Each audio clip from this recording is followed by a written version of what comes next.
మాస్టర్తో మాట మంతి కార్యక్రమానికి స్వాగతం. నేను మీ మాస్టర్ దుర్గా ప్రసాద్. ఈరోజు మనతో పాటు రిటైర్డ్ ఎస్పీ మధుసూదన్ రావు గారు ఉన్నారు. సార్ నమస్కారం సార్. సార్, రఘురామకృష్ణరాజు గారిని కొద్దిగా ఇబ్బంది పెట్టిన ఒక పోలీస్ ఆఫీసరు విజయపాల్, ఆయన పాపాల గురించి చాలామంది కథలుగా చెప్పుకున్నారు. ఆయనకి రిమాండ్ విధించారు సార్. ఆయనకి ఓకే, చాలా విచిత్రం. నేను ఈ రఘురామకృష్ణరాజు గారి కేసు అనేటటువంటిది అంటే ఒక చట్టాన్ని తయారు చేసేటటువంటి ఒక లా మేకర్ని పోలీసులు తప్పుడు కేసు పెట్టి, ఫాల్స్ కేసు పెట్టి తీసుకెళ్ళి వాళ్ళ కస్టడీలో కాళ్ళు చేతులు కట్టేసి ఆయన్ని గుద్దులు గుద్ది, అందులో ఆయన హార్ట్ పేషెంట్, బైపాస్ సర్జరీ కూడా అయి ఉందంట, చేశారు అని అంటే ఇది చాలా ఒక దాష్టీకం అండి, దుర్మార్గం, దుశ్చర్య. ప్రపంచంలో నాకు తెలిసి ఏ ప్రజాస్వామ్య దేశంలో కూడా ఒక పార్లమెంటు సభ్యుణ్ణి తీసుకెళ్లి పోలీసులు వాళ్ళ కస్టడీలో కట్టేసి కొట్టడం అనేటటువంటిది ఇంతవరకు ఎక్కడ జరగలేదండి. బహుశా జరిగి ఉంటే ఒక నార్త్ కొరియాలో కిమ్ జాంగ్ ఉన్ పరిపాలనలో ఏమైనా జరిగి ఉండొచ్చు, లేదా 1970s లో యుగాండాలో ఉండేటటువంటి ఆ పరిపాలన, ఇడి అమీన్ అని ఆ పరిపాలనలో జరిగి ఉండొచ్చు.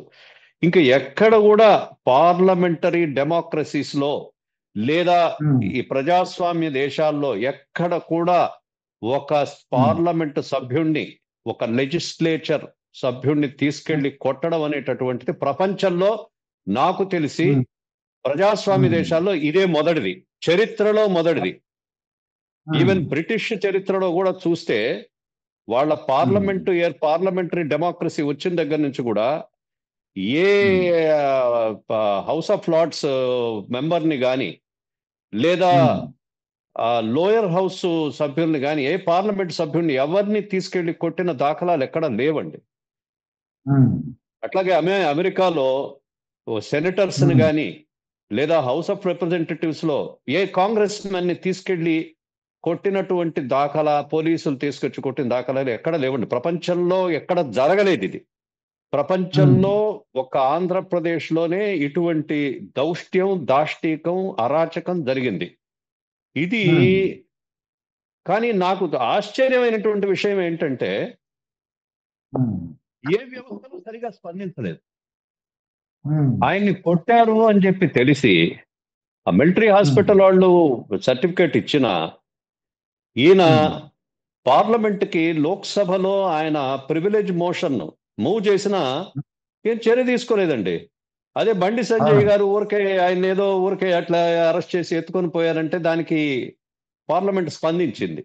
కానీ రఘురామకృష్ణరాజు విషయంలో అసలు ప్రివిలేజ్ మోషన్ వేసినా కూడా ఏం స్పందన లేదు. ఆశ్చర్యం.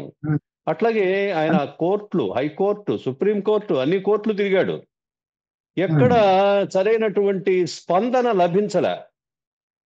ఇదే కాదు, నాకు ఆశ్చర్యమైనటువంటి విషయం ఏంటంటే మీడియా ఏదో TV5, ABN, ఈటీవీ లేదో వాళ్ళు ఏదో దీనికి ప్రముఖమైన వార్తగా చూపించాయి కానీ ఇక ఏ మీడియా కూడా దీనికి ఇవ్వాల్సిన కవరేజ్ ఇవ్వలేదు. ఆశ్చర్యం ఏంటంటే నేషనల్ మీడియా ఒక చిన్న ఇన్సిడెంట్ ఏది జరిగినా సరే ఒక పెద్ద డిబేట్లు పెడతారు నేషనల్ మీడియాలో. కానీ దీని గురించి అసలు నేషనల్ మీడియా కూడా పట్టించుకోలేదు. అంటే ఇది చాలా పెద్ద విషయం. అంటే ఒక లా మేకర్ ని తీసుకొని వెళ్ళి కొట్టారు పోలీస్ కస్టడీలో అంటే it's a very very very big news. మరి అంత బిగ్ న్యూస్ ను కూడా నేషనల్ మీడియా ఎందుకు విస్మరించింది? వ్యవస్థలు ఎందుకు విస్మరించాయి? ఏమిటో మరి అర్థం కాలేదు. అందరూ మేనేజ్ అయిపోయారా ఏంటి అనేటటువంటిది నాకు ఆశ్చర్యమైన విషయం ఇది. అట్లీస్ట్ ఇప్పటికైనా దాని మీద చర్యలు జరుగుతున్నాయని అంటే ఏదో గవర్నమెంట్ మారింది కాబట్టి జరిగింది. గవర్నమెంట్ మారకపోతే ఇది భూస్థాపితమే, ఎవరు ఏది పట్టించుకోలేరు.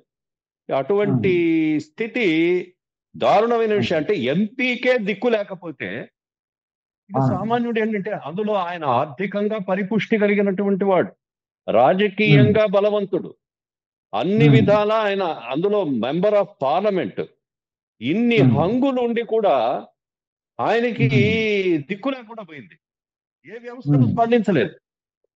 అట్లీస్ట్ ఇప్పుడైనా సరే కొంత కదలిక ఉంది, సంతోషించాల్సినటువంటి విషయం. చెప్పండి.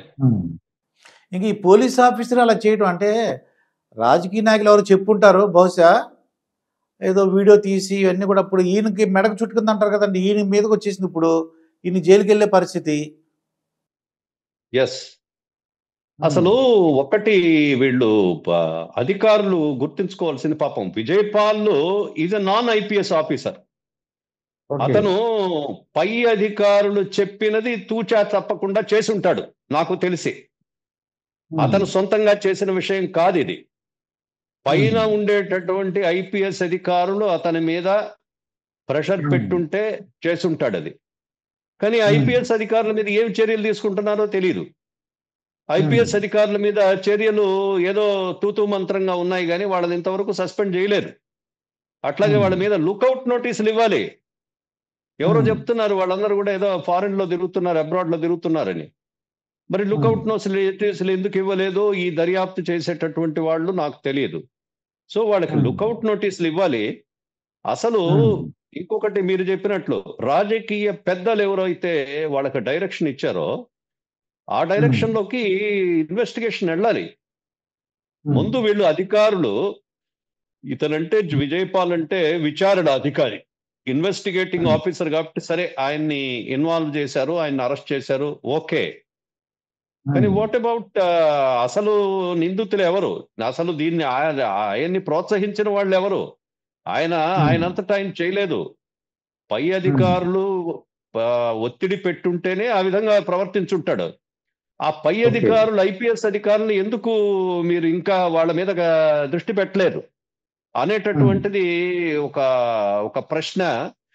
ప్రజలందరూ కూడా ఇది ఖచ్చితంగా దీన్ని అందరూ ఆశ్చర్యంగా చూస్తారు ఇది. కాబట్టి దర్యాప్తు చేసేటటువంటి వాళ్ళు కేవలం పాపం ఆయన నాన్ ఐపీఎస్ ఆఫీసర్ ఎవరు, విజయపాల్ తప్పు చేశాడు, ఓకే, ఆయన అరెస్ట్ చేశారు, okay, he's a non IPS officer. But what about the action against the IPS officers? Responsible IPS officers ని కూడా దీనిలో తీసుకురావాలి కదా. ఎందుకు ఆ జాప్యం? ఈ జాప్యం చేయకూడదు. ఖచ్చితంగా వాళ్ళ ఐపీఎస్ అధికారుల మీద యాక్షన్ తీసుకోవాలి. చట్టం ఎవరికైనా ఒకటే, కానిస్టేబుల్ కైనా డీజీపీకైనా చట్టం ఒకటే. సో చట్టంలో వాళ్ళని ఐపీఎస్ అధికారులని ఒక రీతిగా చూడడం, నాన్ ఐపీఎస్ అధికారులను ఒక రీతిగా చూడడం కరెక్ట్ కాదు. అదే ఒక కానిస్టేబుల్, ఒక ఎస్ఐఓ, సిఐఓ కానీ ఇట్లాంటి పని చేసి ఉంటే వాడిని పక్క రోజే లోపల పడేసి ఉండేవాడు, వాడిని ఆ రోజే పడేసి ఉండేవాడు. మరి దీనిలో ఎందుకు జాప్యం జరుగుతా ఉంది, ఇన్నాళ్ళు ఎందుకు జరుగుతా ఉందో నాకైతే తెలియదు. సో ఇప్పటికైనా సరే ప్రభుత్వం ఈ దిశలో ఆ వివక్ష చూపకుండా ఐపీఎస్ అధికారులు కానీ నాన్ ఐపీఎస్ అధికారులు కానీ ఎవరైనా సరే దోషులైతే వాళ్ళని శిక్షించాల్సిందే. ఆ దిశగా చర్యలు తీసుకోవాలి, ఎల్ఓసీలు ఇవ్వాలి, లుకౌట్ నోటీసులు ఇవ్వాలి. వాళ్ళని ఎవరైతే బాధ్యులో వాళ్ళందరినీ కూడా అరెస్ట్ చేయాలి, వాళ్ళు రిమాండ్కి పంపించాలి. సార్ చిన్న డౌట్ అండి ఇక్కడ ఏంటంటే, ఇతను విచారణలో నీ వెనకాల ఎవరినో చెప్పమంటే నేను చెప్పలేను, మర్చిపోయాను, వద్దండి, నా ప్రాణానికి ముప్పు, అలాగా అంటే ఒక పోలీస్ ఆఫీసర్ కూడా అలా అనొచ్చు సార్ అతను? అంటే చట్టం ఏం చెప్తుందంటే ఏ మనిషిని కూడా మనం బలవంత పెట్టి అతని మీద అతను సాక్ష్యం చెప్పించకూడదు అని చెప్తుందండి. కాబట్టి ఎవరైనా సరే ముద్దాయి నేను చేశాను అని ఎవరు చెప్పడు. ఏ ముద్దాయి అయినా నేను నేరం చేశాను అని ఎవడు కూడా సహకరించడు. సహకరించేటట్లు పోలీసులు చర్యలు తీసుకోవాలి. నేను అందుకే చెప్తాను. అంతేగాని వాళ్ళని ఊరికే పిలిపించి ఊరికే కుర్చీలో కూర్చోబెట్టి కాఫీ ఇచ్చి మీరు ఏం చేశారంటే నేనేం చేయలేదంటాడు. నీ దగ్గర ఫోన్ ఉందంట, నా దగ్గర ఫోన్ లేదంటాడు. మీరు ఎవరితో మాట్లాడరు, నేను మాట్లాడను అంటారు. ఆఫీస్ ఫోన్ ఉందంటే ఆఫీస్ ఫోన్ ఎప్పుడో వాళ్ళకి ఇచ్చేసాను, నా దగ్గర ఏ ఫోన్ లేదని అంటారు. అంటే ఇలాంటి తలతెక్క సమాధానాలు చెప్తారు వాళ్ళు చెప్తారని పోలీసు వాళ్ళు చేతులు ముడుచుకొని కూర్చోవడం కరెక్ట్ కాదు. అంటే నా ఉద్దేశంలో వాళ్ళ మీద థర్డ్ డిగ్రీ ప్రయోగించమని కాదు, రకరకాల ప్రెషర్స్, రకరకాల మెథడ్స్ ఉన్నాయి. ఓకే. ఏది ఒక ఓకే. ముద్దాయిని సరిగ్గా ఆన్సర్ చేయించేదానికి ఆ మెథడ్స్ ను వాడాలి. అవి అంటే నేను ప్రత్యేకంగా వాళ్ళకి చెప్పాల్సిన పని లేదు, అన్ని వాళ్ళకి తెలుసు. అంటే ఈ పోలీస్ సో ఆఫీసర్కి అన్ని వాళ్ళని తెలుసు కాబట్టి, అంటే ఈయన ఇంట్రాగేట్ చేసే విజయపాల్ గారు, పద్ధతి ఈ చెప్పండి. విజయపాల్ గారికి ఆయనే పోలీస్ ఆఫీసర్ కాబట్టి ఏం మెథడ్స్ ఉపయోగిస్తారో ఆయన తెలుసు కాబట్టి ఎత్తుకు పై ఎత్తు వేసుకుని చెప్పకుండా ఉండటానికి అవకాశం ఉందా సార్? లేదు. ఎందుకంటే ఇప్పుడు సపోజ్ నేను ఒక ఉదాహరణ చెప్తాను. ఆయన నా దగ్గర ఫోన్ లేదన్నాడు. ఏమండి ఆయన ఇల్లు సెర్చ్ చేయి.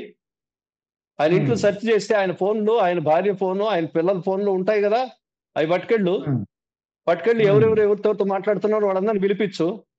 వాళ్ళందరినీ పిలిపిస్తే సైకలాజికల్ ప్రెషర్ వస్తుందా లేదా? వాళ్ళ బంధువులు వాళ్ళు ఎవరు మాట్లాడారు, ఈయనెవరితో మాట్లాడావు, నువ్వెవరితో మాట్లాడావు అని అంటే వాళ్ళందరినీ పిలిపిస్తే ఒక సైకలాజికి ఏంట్రా నన్నే కాకుండా నా తమ్ముడిని, నా బంధువుల్ని, వాళ్ళని వీళ్ళని అందరిని కూడా పిలుస్తున్నారే పోలీసు వాళ్ళని వస్తుందా లేదా? నువ్వేంటి వాళ్ళని కొట్టాల్సిన పని, తిట్టాల్సిన పని లేదు. పొద్దున్న రమ్మని ప్రతి కాల్ డేటా తీసుకొని ప్రతి కాల్ని నువ్వు ఎవరు చేసావు వాళ్ళని పిలిపించు.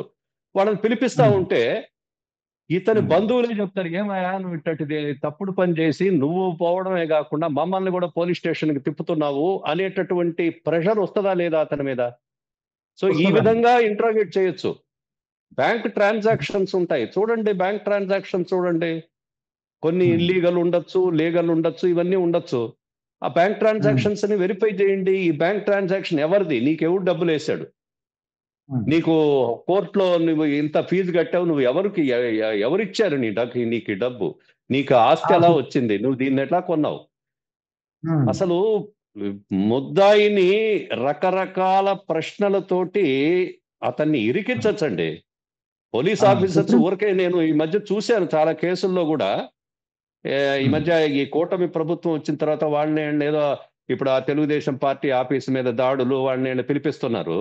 వాళ్ళు వచ్చి మీరు చేశారా అంటే మేము చేయలేదు, మీకు ఫోన్ ఉందంటే నాకు ఫోన్ లేదు, సరే పోండి. ఇది కాదు ఇంట్రాగేషన్, అది తెలిసి పంపించేస్తున్నారు. అది కరెక్ట్ కాదు. అది ఇంట్రాగేషన్ అంటే interrogation, there or methods.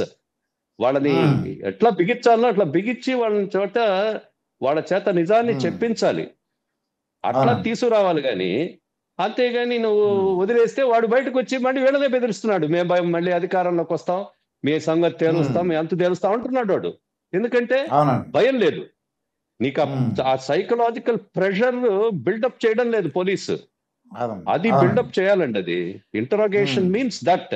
Interrogation అట్లా చేస్తేనే ముద్దాయిల నుంచి నువ్వు ఏదన్నా సమాచారం సేకరించగలవు. కానీ అంతేగాని లేకపోతే నువ్వు అడిగితే నేను చెప్పాలనా, నేను చెప్పను, నువ్వు అడిగితే నేను చెప్పాలనా, నా దగ్గర ఫోన్ లేదు, ఈ విధమైన ఆన్సర్ చెప్తున్నా అంటే చేతగానితనం అవుద్ది పోలీసు. అట్లా ఇన్ఎఫిషియెంట్ పోలీసింగ్ ఉండకూడదండి, ఎఫెక్టివ్ పోలీసింగ్ ఉండాలి. ఆ ఎఫెక్టివ్ పోలీసింగ్ చేయాలి వీళ్ళకి. మరి ఇప్పుడు అధికారులు ఎవరో నాకు తెలీదు, అధికారులు ఎఫెక్టివ్ పోలీసింగ్ చేస్తే ఎవరి చేతైనా వాళ్ళ దగ్గర నుంచి ఇన్ఫర్మేషన్ రాబట్టడానికి తగిన మెథడ్స్ ఉన్నాయి. అంతేగాని వాళ్ళని కొట్టమని నేను చెప్పను, కొట్టాల్సిన పని లేదు, తిట్టాల్సిన పని లేదు. ఏమి తిట్టకుండా కొట్టకుండానే వాళ్ళ దగ్గర నుంచి ఇన్ఫర్మేషన్ లాగే పద్ధతులు చాలా ఉన్నాయి. చెప్పండి. విజయపాల్ గారు ఎవరి పేర్లు అయితే చెప్పారో వాళ్ళందరి మీద యాక్షన్ ఎలా ఉంటుందో చూద్దాం సార్ అయితే. ఎస్, చూడాలి. అదే కాదు నేను అనేది ఏంటంటే, ఒక విజయపాల్ ని అరెస్ట్ చేసేసి అంతవరకు క్లోజ్ చేసేస్తాం, మిగతా వాళ్ళు ఏదో బెయిల్ తెచ్చుకుంటారు, వదిలేద్దాం వాళ్ళని, ఐపీఎస్ ఆఫీసర్లు కదా వదిలేద్దాం అనేటటువంటి టెండెన్సీ ఏదైనా ఉంటే ఖచ్చితంగా అటువంటి టెండెన్సీ కరెక్ట్ కాదు. చట్టం ఎవరికైనా సమానమే. ఐపీఎస్ అధికారైనా ఒకటే, నాన్ ఐపీఎస్ అయినా ఒకటే. విజయపాల్ నాన్ ఐపీఎస్ కాబట్టి తీసుకొచ్చి లోపల పడేశారు. But what about IPS officers? IPS officers తప్పు చేస్తే, ఇప్పుడు కాదంబరి జత్వానీ కేసు ఉంది, no action was taken against IPS officers. వాళ్ళు ఏదో ఇంటర్మ్ బెయిల్ తెచ్చుకున్నారు అంటున్నారు. ఇప్పుడు యాక్షన్ తీసుకోవాలి కదా, తప్పు చేసినప్పుడు యాక్షన్ తీసుకోవాలి. తీసుకోకపోతే అది inefficient handling of the cases అవుతుంది. బట్ నాకు తెలీదు ఏం జరుగుతా ఉందో ఏంటో, మరి ఎలాంటి ఎవరు ఇన్వెస్టిగేషన్ చేస్తున్నారో, ఎలా చేస్తున్నారు అనేది నాకు ఐడియా లేదు. కానీ బట్ ఎఫెక్టివ్ గా ఉండాలండి ఇన్వెస్టిగేషన్. ఏ ఇన్వెస్టిగేషన్ ఇదే కాదు. ఇప్పుడు విజయపాల్ గారు ఒక ఎవరో అప్పుడు ఎవరో చీఫ్ మీద ఎవరో పోలీస్ ఆఫీసర్ అప్పుడున్న పోలీస్ ఆఫీసర్ పేరు చెప్పారనుకోండి, ఆయన వాళ్ళు అతను భయపడి చెప్పాడు మేము చేయలేదంటారేమోనండి. అప్పుడు ఏం జరుగుతుంది సార్ అది? అలా కాదు, ఎప్పుడైనా చెప్పాడు అని అంటే ఆయన 164 స్టేట్మెంట్ రికార్డ్ చేయాలి మ్యాజిస్ట్రేట్ ముందు. పోలీసు వాళ్ళ ముందు ఇచ్చేటటువంటి స్టేట్మెంట్ కి వాల్యూ లేదండి. పోలీసు వాళ్ళ దగ్గర ఏమి ఇచ్చినా దానికి వాల్యూ ఉండదు. కాకపోతే ఇన్వెస్టిగేషన్ పర్పస్ కోసం ఉపయోగించుకోవచ్చు ఆ స్టేట్మెంట్ ని, కానీ పోలీసుల దగ్గర ఇచ్చే స్టేట్మెంట్ కి కోర్టులో వాల్యూ ఉండదు. అందుకనే అటువంటి స్టేట్మెంట్ ఏదైనా ఆయన గనక వచ్చి అయ్యా నేను ఆ మా పై అధికారి చెప్పాడు కాబట్టి నేను చేశాను, లేకపోతే అదిగో ఆ రాజకీయ నాయకుడు చెప్పాడు కాబట్టి నేను చేశాను అని అంటే వెంటనే మ్యాజిస్ట్రేట్ ముందు ప్రొడ్యూస్ చేసి 164 సిఆర్పిసి కింద స్టేట్మెంట్ రికార్డ్ చేయించి తరువాత ఒకవేళ ఇతని రోల్ చిన్నది వాళ్ళ రోల్ పెద్దది అని అనుకున్నప్పుడు ఇతన్ని అప్రూవర్గా తీసుకోవచ్చు. నాకు తెలీదు ఎవరు దానిలో దాష్టీకం చేశారు, ఎవరి రోల్ ఏంది అనేది నాకు ఐడియా లేదు. ఇన్వెస్టిగేషన్ చేసే వాళ్ళకే తెలుస్తుంది. సో వాళ్ళ ఇన్వాల్వ్మెంట్ తక్కువగా ఉండే వాళ్ళని వాళ్ళ స్టేట్మెంట్ తీసుకొని వాళ్ళని 164 స్టేట్మెంట్ మ్యాజిస్ట్రేట్ దగ్గర చేయించి వీలైతే వాళ్ళని అప్రూవర్ గా మార్చి, అప్రూవర్ అంటే సాక్షి అయిపోతాడండి, ముద్దాయే సాక్షి అయిపోతాడు, ఆయనకు శిక్ష ఏమి ఉండదు. ఆయన విట్నెస్ లిస్ట్ లోనే ఇంకొక పేరుగా చూపిస్తారు. సో ఆ విధంగా చెయ్యొచ్చు.